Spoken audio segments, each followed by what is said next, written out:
उत्तर प्रदेश के मुख्यमंत्री योगी आदित्यनाथ जब कानून व्यवस्था को लेकर आलोचना झेल रहे हैं, ऐसे में राज्य में 7 विधानसभा सीटों पर उपचुनाव के लिए मतदान हो रहे हैं।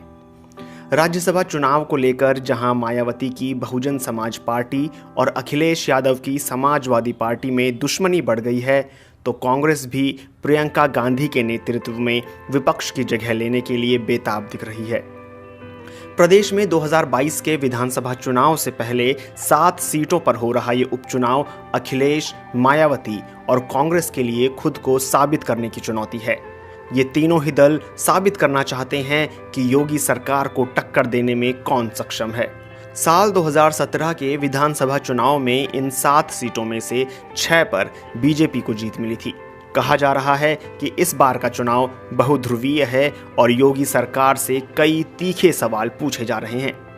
7 सीटों पर उपचुनाव के नतीजों से यह संदेश जाएगा कि योगी के प्रति प्रदेश के लोगों का रुख 3 साल बाद कैसा है।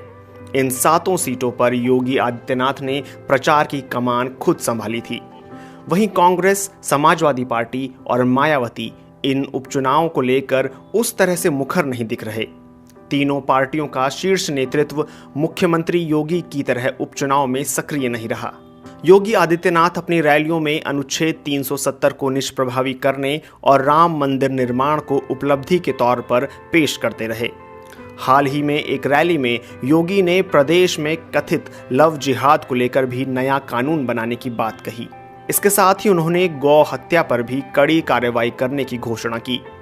कानपुर में वांटेड विकास दुबे और उनके सहयोगियों के पुलिस की गोली से मारे जाने के बाद बीजेपी के भीतर से ही ब्राह्मण विरोधी होने के आरोप लगने लगे थे। इसके अलावा जेल में बंद विधायक मुख्तार अंसारी और सांसद अतीक अहमद के कई ठिकानों पर पुलिस ने बुलडोजर चलाए हैं। योगी आदित्यनाथ ने जौनपुर में एक रैली में कहा कि उनकी सहानुभूति अपराधी, गुंडा और माफिया को लेकर कभी नहीं हो सकती। योगी ने कहा कि सरकार के इन कदमों से लोग खुश हैं, लेकिन समाजवादी पार्टी परेशान है। कांग्रेस, बीजेपी, समाजवादी पार्टी और बीएसपी चारों ब्राह्मणों को लुभाने में लगी हैं।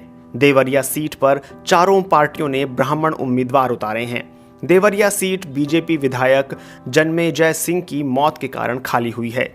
जन्मेजय सिंह के बेटे अजय प्रताप सिंह निर्दलीय प्रत्याशी बनकर चुनावी मैदान में हैं। अजय प्रताप सिंह का कहना है कि वो अपने पिता के सम्मान के लिए लड़ रहे हैं।